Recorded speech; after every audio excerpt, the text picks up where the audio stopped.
Welcome to the Marketing Stir podcast by Stirista, probably the most entertaining marketing podcast you're going to put in your ears. I'm Vin, the associate producer here at Stirista. The goal of this podcast is to chat with industry leaders to get their take on the current challenges of the market, and we'll have a little fun along the way. Ajay and Vincent chat with Karl Wells, Chief Subscriptions Officer at Dow Jones. He talks about how marketing in different countries and continents makes for an interesting challenge while staying relevant and appealing to each different audience. Vincent looks forward to warm San Antonio weather in the winter, and AJ pronounces Vincent's last name correctly. Give it a listen. Ladies and gentlemen, welcome to another episode of Stirista's The Marketing Stir. I, of course, am your overly happy class of 1996, class happiest I was, ladies and gentlemen. So here it still transcends till now. It is so good to be back here. Of course, Stirista, who are we? Let's get that out of the way. We are a marketing technology company. We focus on identity. We have our own business-to-business data, our own business-to-consumer data. Companies utilize us for our data. They want to either email to that data, get new customers, new webinar signups, new subscribers. We also own our own DSP called Adster. We do connected TV, OTT. Email me, vincent@stirista.com. That is how confident I am that we can help. The other thing I'm confident in, ladies and gentlemen, is my commander-in-chief, my CEO, Mr. Ajay Gupta. What's going on? Vincent, that's a first. You got my name. Yeah, I did. I know it's like I was going back. Sometimes it rolls off the tongue naturally. Sometimes I have to, because I've known you for so many years. Yeah. Right. And I'll probably come back to AJ. I probably will. I've known you for 11 years now. Well, we're both in our 20s. Well, were we? No, I wasn't in my 20s. You were, I think, were. Yeah. I used to be in my 20s once. So it's been many moons ago at the conferences we met each other. So yeah, Ajay, sometimes, but still, my last name you haven't gotten. But it's okay. We'll get there one day. Pietrafessa. Oh wait, you know what? You must have looked that up. You have an Italian friend who's in visiting, and you got that one right. Yes, it is. Pietrafessa. I'll take either, just like Ajay, right? So either one. Yep. Good to see you again. The holiday party is right around the corner. It is. We're getting together. This episode will probably come out afterwards, so hopefully I didn't do anything stupid at the holiday party, but it'll be good to see you in San Antonio. It's going to be 87 degrees. It's the only time I'm like, you know what? I'll come out to San Antonio. Yeah, I was talking to Aaron Grote, who's based out of Minnesota, and he told me it was -2 there. So this is this is no comparison. We're fortunate to have good weather. That's exactly right. Aaron Grote he heads up our digital division. And yeah, he's not coming in. He said, I wish I was coming in because it's 87 degrees and it's -2 in Minnesota. But yeah, that's insane. That is absolutely insane. It was like 32 degrees over here. I have my ear warmer on, just my ear warmer, because I don't want to mess up my hair. I have a scarf. It's crazy. And I was freezing. I can't imagine -2 degrees. But looking forward to seeing you. Let me talk about this next guest, AJ. This is a first on many, many levels here at the Marketing Stir. This is a first where we have someone of his title, Chief Subscription Officer. I was like, that is a cool title. But more cool than that is why he's on the podcast, right? I asked him to be on the podcast. So my son, Hudson, goes to a school. He's 4 years old, and he goes to this little school that it costs a lot of money. But anyway, that's a whole other podcast. We'll talk about that a whole other time. But anyway, the dads get together. You meet different dads. You hang out. And I was like, oh, man, I like this guy. He's a great guy. I like all the dads. And we got to talking. It's like, what do you do? What people do for a living, and and all the other dads, finance, and me, marketing. And Karl mentioned these, like Dow Jones, and I'm the chief subscription officer. I'm like, wow, that's amazing. I said, we do a podcast where we have people on. I would love to hear your story. So here we are. We made it happen. We're very happy. So, ladies and gentlemen, I'd love to welcome a warm Marketing Stir welcome the Chief Subscription Officer at Dow Jones. Karl Wells, what's going on, Karl? Hey Vince, thank you. Thanks for having me on. Hey AJ, how you doing? Doing great. Hey, Karl. We are happy to have you, Karl. So that is a unique story, I think. I mean, your title, we'll get to that in a moment, but just a bunch of dads hanging out and talking, and we made this happen. We made it happen. We've got good taste in schools, Vince. We do. I know. I say that it is a great taste. It is a great school. I always joke around about anything. It's New York City. It's New York City. My coffee I had earlier was like $7.89. But anyway, it's awesome to have you, Karl. It's great getting to know you. But then again, like I said, we started talking. Like, tell me about what you do. So now, Chief Subscription Officer. I've never heard of that before, and our listeners are getting to hear that, which we're happy to introduce them to. But talk to us about the role at Dow Jones, the Chief Subscription Officer. I'd love to understand some of the publications and the properties of Dow Jones as well. Yeah, why don't I start with Dow Jones then as a business? I guess the most common misattribution of Dow Jones is that people think we're the index, and we're not the index. We are a global provider of news and business information to decision makers around the world. We have both a consumer offering, so we have the kind of flagship is the Wall Street Journal. We've also have Barron's, we have Market Watch, we have Mansion Global, and Financial News, which is out of London. And then we also have professional, so our B2B offerings too, which are the news wires. We have a Factiva, and we have a risk and compliance business. So yeah, two sides to the house, B2C and B2B, and the Chief Subscriptions Officer role lives on the consumer side of the house. Interesting. And Karl, we always like to ask this question for all of our guests: is how you got into, I guess you call it marketing, right? I mean, part of what you're doing is marketing and getting people interested, you and your team, to the different publications there. So how did you get into this business? Yeah, you're right. I mean, it's a function of marketing. And so, yeah, how did I get into marketing? I was actually doing a very nondescript degree at university called human geography. And thankfully, there was something useful in that degree through our kind of electives. So the classes that you sit that aren't core to your degree, and marketing was one of them. And I was like, oh man, I should have done a marketing degree. This is right in my ballpark. And then there was a bit of inspiration from my sister. So my sister, she moved down to London and she got a job for PepsiCo.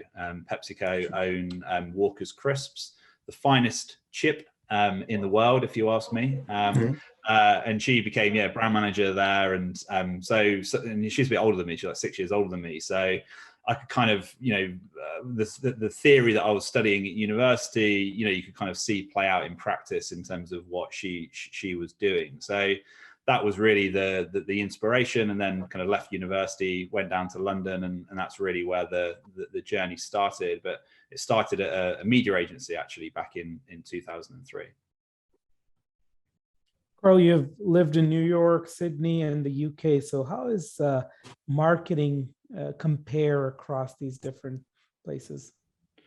It's a great question, and the short answer is very, very different, very, very different markets. And I'll give you a couple of examples, I suppose. And well, the overarching theme, I think, is that it's easier to get brand fame, and it's much less expensive to reach kind of brand fame in the UK and Australia than it is in the States. I mean, Australia is a country of 25 million people. So it's smaller than California, it's smaller than Texas, it's just a bit bigger than Florida. So it's much easier to reach, a high proportion of the country in one, swoop of a, digital and TV campaign, and with relatively small budgets when you think of it on a global level versus what, would be spent in the States. And I guess the UK is somewhere in between, I'd say, is kind of between kind of the US and Australia.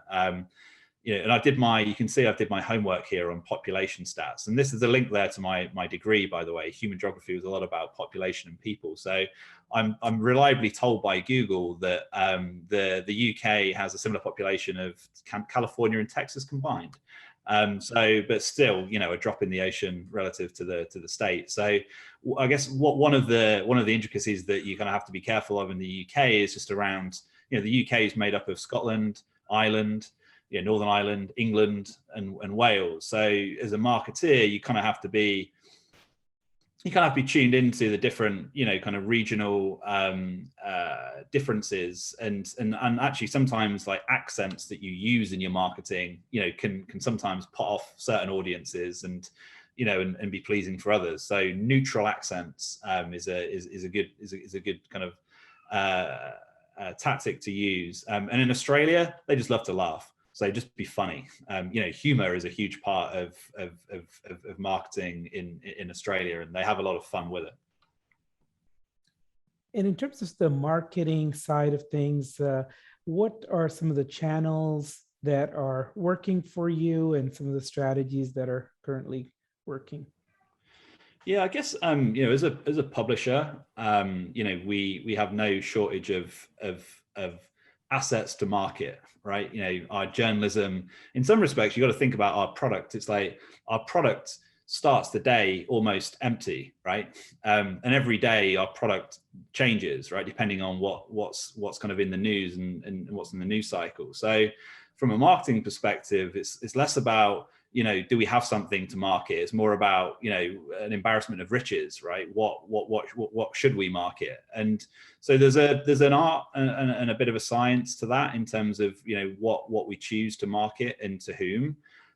So we have our kind of structure is we kind of have an in-house kind of media team and an in-house creative team on the performance marketing side, and on the bigger kind of above the line brand marketing kind of we work with agencies. But on the performance marketing side, those two areas are very closely kind of linked to the output of the newsroom, because ultimately our product is what's in the news. So it's a machine in terms of distribution, like it's a paid distribution machine.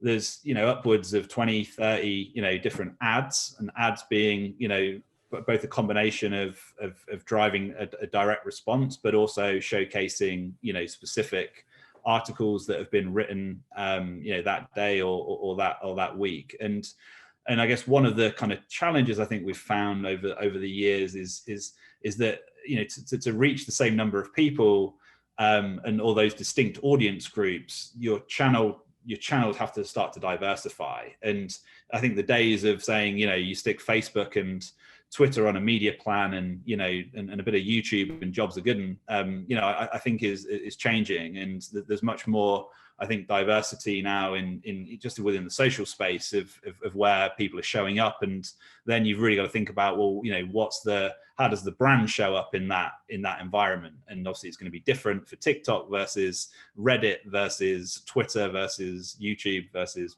Facebook. So yeah, a real diversification, I think, of channels, which is kind of driving a diversification of spend and making our jobs more interesting, but maybe a little harder than it was, say 5-6 years ago, when it was probably arguably more focused. And Karl, you're talking about 5 or 6 years ago, and some of the marketing that has brought you into today. Let's talk about the past 2 years, right? We would love to address this. Well, we don't love to address it, but it is what it is. The past couple of years during the pandemic, how has your marketing changed? Where did you have to pivot? New channels that maybe didn't work anymore? I'd love to hear about that. Yeah, it's a good question. I think first and foremost, the pandemic kind of led to a flight to quality, we would say, right? People wanted factual, trusted information sources, and we leaned into that, right? The trust is kind of at the heart of what we do as an organization. If you got to trust your source, and that helps you kind of trust your decisions, right? Like you'll make the right decision if you trust the information that's coming from the source that you're reading. And in those 2 years, there was, if you just think about it yourself, like how many micro decisions did you have to make in that time period? And we're still doing it now, right? So the current campaign out in the world for the Wall Street Journal is trust your decisions. You'll see on billboards, it will say, trust your source, trust your decisions. And then that's kind of the brand headline, but then you can work quite nicely with content, right? Where you almost pose questions, do I stay in the city or do I move to the suburbs?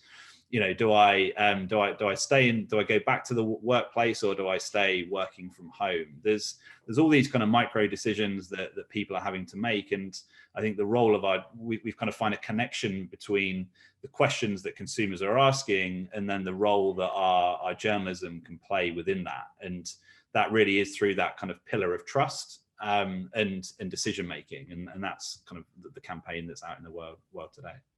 I love that campaign. And I kind of want another question during this time, how people are consuming media, how people are consuming publications in general. I always feel that because a lot of that commuting has been cut down, right? On the train, people physically reading a Wall Street Journal, looking at their phones and reading the news on their way into work. How has that changed? What have you noticed about it? Yeah, I mean, in the early kind of part of the pandemic, when we were all in lockdowns. Interestingly, it's a well-known thing, right? That print circulation, globally and within the US over the years is fallen as consumption, patterns have changed and become digitized. I think during the pandemic, it was interesting. We actually didn't see any drop in circulation. Circulation was pretty much flat, and there was definitely almost a renaissance for the analog experience in that sense, which kind of makes sense, I suppose, when you're glued in and onto Zoom calls all day, that you actually might appreciate the kind of analog experience. I think it also shows that in some respects, like commuting is a consumption pit stop for a newspaper, but it's also a barrier to reading a newspaper, right? Because if you're sat behind a car steering wheel, you're on a train, you're on a bus, it's practically more difficult to read a newspaper. So I think as people's commutes kind of got eradicated, it probably made the prospect of reading news on a printed sense easier. So that's the print side. I think on the digital side, it's interesting when you kind of look at the consumption trends. You used to see a big spike in the morning, a spike at lunchtime, and a spike when people got home from work. Those spikes still exist, but I'd say they're probably more like hills than mountains. And the consumption patterns of people were definitely stretched out across the day as it became more easy, I suppose, to access something other than work. I mean, does that mean that people were spending less time working and more time reading the Journal and Barron's and Market Watch? Hopefully, but yeah, I mean, we saw obviously a surge in demand over that time period as I said, that flight to quality resources that we provide became really important during that first 3 months, and honestly, even since then, the demand for journalism is still pretty high. Yeah, Karl, I grew up in India, where even now when I visit, newspapers are a common part of everybody's day. It's almost every family gets a couple of different newspapers that come in print. So it's kind of great to see when I'm back in India. Yeah, morning and afternoon, right? Is that right? Yep. Yeah, I did a bit of work. Yeah, we did a bit of work into India and saw that trend still existed, which was nice to see. Yeah. So in terms of kind of the surge in subscription you were talking about, do major news events, do they affect subscription? So if something happens in the world, do you see a kind of positive correlation with subscriptions going up, perhaps? Yeah, so it's one of those actually. I think a lot of people in my type of role in publishing, you can kind of, it's a predicament. You can go one of two ways, right? You could say that a mass news event like the election or COVID should be a time where you sample more of your journalism, right? You've got all these new audiences coming into your product. That's the time to sample, because these people won't be ready to buy yet. The flip side of that argument is that, well, you've got suddenly a mass demand for your product, like tighten everything, don't, put everything behind a paywall and make people pay. And you kind of, you see kind of slightly different responses to major news events depending on the publisher. I think for us, COVID was very much a time when we also saw ourselves as almost a service to the public, right? And so putting everything behind a paywall was not the right thing to do. We actually did the opposite. We created a lot of free resources to people. A lot of people had a lot of questions, and we had a lot of answers. So the kind of Q&A element of what should I do, what does this mean, became resources that we put in front of the paywall. And I think it's a fine balance between giving people enough access to swim around your product and read your journalism, but not so much that it means that they don't want to come and subscribe. And there is a science to paywalls, which I could probably talk to you about for an hour, but don't worry, I won't. And paywalls are obviously a key part of the technology stack of any good publisher, but they help you kind of almost balance that need for sampling, but also with a need to drive sales. Well, so talking a little bit more about the science of subscription, do you think there's an art to increasing subscriptions as well? Oh, that's a great question. I mean, I'd say, listen, you need both. A good subscription business, especially in publishing, is an element of art and an element of science. I guess if I go back in time, and the boom in subscriptions in publishing is still relatively new. So going back 6 years, when I joined Dow Jones, is not very long in terms of in terms of time, but it is in subscriptions. And I think back then, the context of subscriptions was that there's lots of data. This big data trend, was kind of there.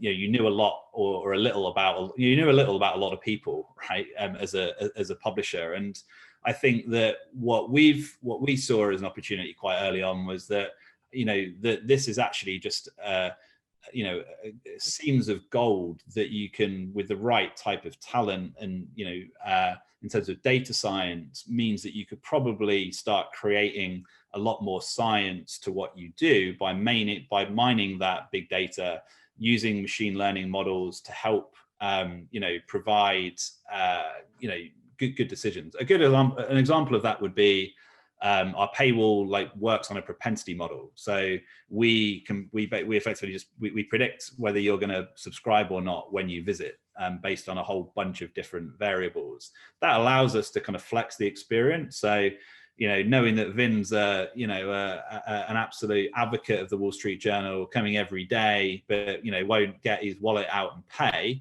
We'll continue to keep asking Vin to pay for a subscription until he does. Whereas, if someone else, for those that visit the journal less frequently, the propensity model would recognize that, you're unlikely to pay, and therefore sampling will become a bigger part of the experience. So that's really where kind of big data meets, machine learning meets application of machine learning meets paywall. So that is that didn't exist, 6 years ago. And that's a good example, I suppose, of science over art.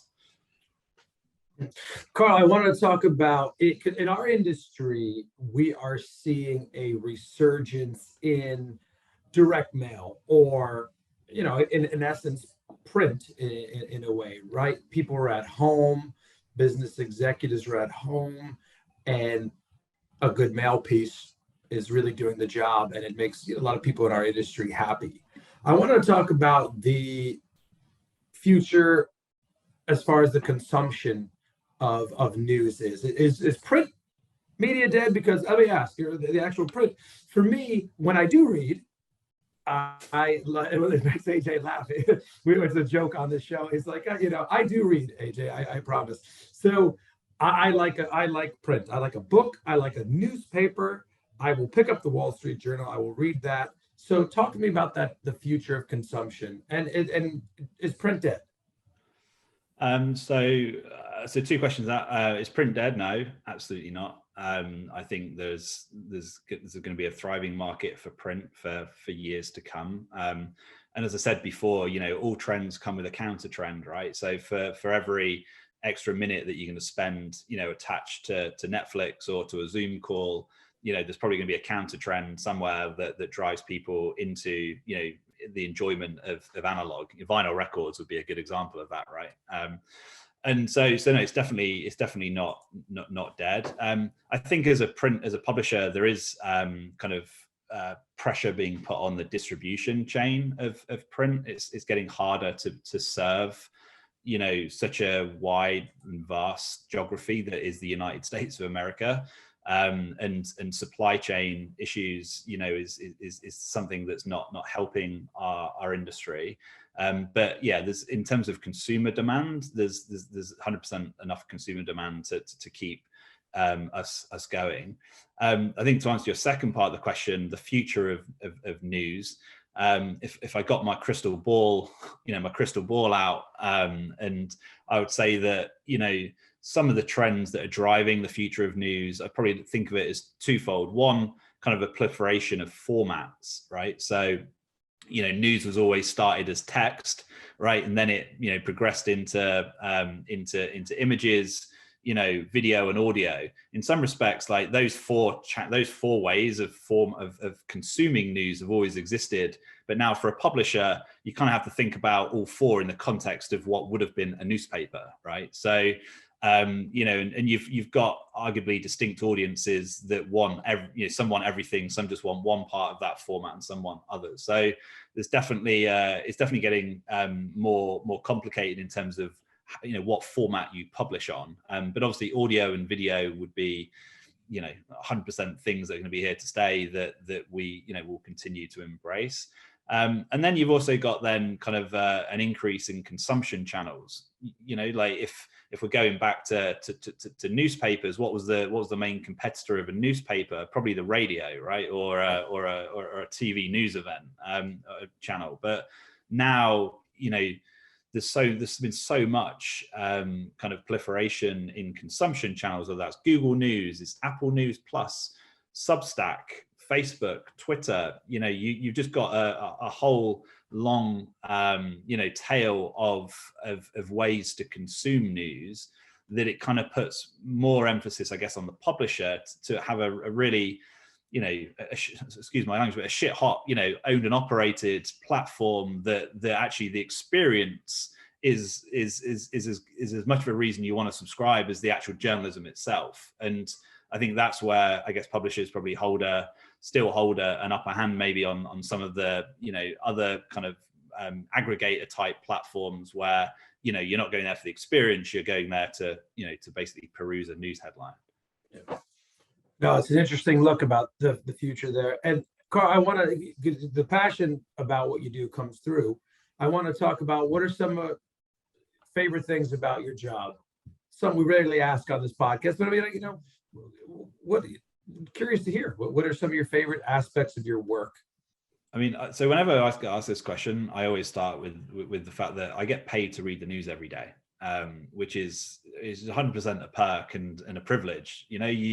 You end up becoming more, I guess, more worldly, and your understanding of what's happening in the world, because the news is your product, and you got to know your product in order to be able to market it and then get someone to pay for it. So number one, without a shadow of a doubt, is being able to actually having a passion. I mean, I have a passion for news anyway, and this just fuels that passion. So that's the number one. I think secondly, I am a bit of a nerd when it comes to subscriptions. I find it a fascinating industry. It's a growing industry. And it's an industry, I think, that's still got a lot of runway, in terms of its maturity and its sophistication. And that blend, we talked before, but that blend of art and science, where, publishing is so much about, feel and gut instinct, and the science part helps, kind of make that gut instinct and that feel kind of even more effective, I suppose. So yeah, I like the art and the science. I like the nerdiness of the science part of that. And yeah, I mean, and the news industry there's never a dull day in news, right? It changes every day. So. Remind me if we did a dad's trivia night. I know who I'm going with. My man Karl, who reads the news every day. So that's it. I have the upper hand now. Well, Vin, my wife and I, who you know Helen, we do the Times of London's quiz, most days and every Saturday, and we go up against my parents. And I like to say we're on a winning streak at the moment. So, Mum and Dad, you got to start doing a bit more reading of your news, because we're beating you, because they'll be tuned into this. They love this podcast. I love it. I will not have. So if we did a couples night, I'm not going against you and Helen. My wife's knowledgeable. I'll give her a shout out. She doesn't listen to the podcast, but anyway, that's good to know. It's AJ, you were my former partner. Karl's my new one. Now we're good. Well, with a title like Chief Subscription Officer, you expect him to be good at trivia. So Karl, you've been at Dow Jones for quite a while now. What's been kind of a shining moment or a highlight for you? I guess in the more recent time, I think how we, adapted to working from home, and it was one of those experiments, wasn't it? Where most experiments you have your control group of 90% and a test group of 10%, whereas the pandemic was almost the flip side of that, right? Where kind of everyone went into the test group, everyone was working from home. And I think we've proven that as a organization, that we can function remotely, which is not something that's necessarily previously in the DNA of a news company, right? So much of that is about interaction and being with people. So I'm kind of proud of my organization, but also of my team in terms of how we did that. I think also in more recent history, we launched a new subscription business during the last 2 years. So MarketWatch, which is one of our consumer brands, we launched as to start with, really just as an experiment to see whether there was value in it from a paid subscription perspective. And fast forward a year, and that's doing incredibly well as a subscription business. And then I guess going further afield, going back a few more years, I referenced it before, but I think the advancements in our paywall, our paywall strategy, and in the paywall product that we've effectively created, using big data, using machine learning, et cetera, to kind of power our consumer brands is definitely a highlight that a lot of us share at Dow Jones. So Karl, one of our signature question is based on the fact that because of your title, we assume you get a lot of unsolicited messages. So what we'd love to know is, what's a message that gets your attention, and what's like a pet peeve that really makes you mad when you get an email or a LinkedIn message like that? Pet peeve's an easy one. Spell my name with a C, and there's no way you'll get a response. Mum and Dad named me Karl with a K for a reason, and they purposely did not choose Karl with a C. So no offense to any Karls out there with a C, but if you call me with a C, you won't get a response. So yeah, I think that's the pet peeve. In terms of what captures my attention, I think relevancy. So when someone has obviously done a bit of digging beyond just who you're connected with on your LinkedIn profile, an understanding of what if it's marketing, an understanding of what that campaign is, and what role they could see X product or service could help enhance. I think now we probably all receive so many cut and paste jobs that you can kind of see through a cut and paste job. And the worst of the worst is when you say to your colleague, oh, I got something through from so and so on LinkedIn, and they said, oh yeah, I got exactly the same message, they just changed my name and and sent it to us both. That's probably the biggest no-no for me. Karl, we have talking to you before, and our producing team, I'd love to understand the customer bow tie. Talk to me what that is. Yeah, the customer bow tie is kind of a funnel put on its side. And what we didn't like about the funnel is that the funnel only really kind of talked to acquisition. So how you acquire customers. The bow tie is kind of a reflection of the customer journey that people go on to become a subscriber, and then their life cycle beyond the point of purchase. So on the left-hand side of the bow tie is kind of your traditional funnel, how you attract audiences, how you drive consideration. The middle of the bow tie is the conversion point. That's effectively our paywall, our shop pages, and how we turn interest into sales. And then as you go out on the other side of the bow tie, we put a lot of emphasis on onboarding customers. So, what's your experience from the point that you've said, yes, I'd like a subscription, please. What are how do we make it easy for you to then start exploring the different parts of our product that you've now got access to? So big emphasis on welcome and onboarding. And then we've got kind of in-life engagement. So how do we, what are the prompts that we need to put out into the customer base that will drive, more engagement through then all the way through to what we call retain. So, what do we do at the point when someone wants to cancel and the cancellation journey and process. And in some respects, when you think about, when we look at the customer bow tie, it's also kind of a reflection of how we structure ourselves too. So we have kind of expertise in different parts of the customer bow tie within the team, kind of really obsessing about different parts of that customer journey. I love that. Another first on the marketing stir. Karl, one more marketing question, and then we want to get into some personal questions. This is about what you like to do personally. That question always scares people when I say it, but talk to me about, how do you lean into trust in your marketing? I mean, as I said, trust is kind of a key pillar, right, of what we do. It's a key pillar of our journalism. Our translation of that is Trust Your Decisions, which is kind of the campaign that's out in the world at the moment for the Wall Street Journal.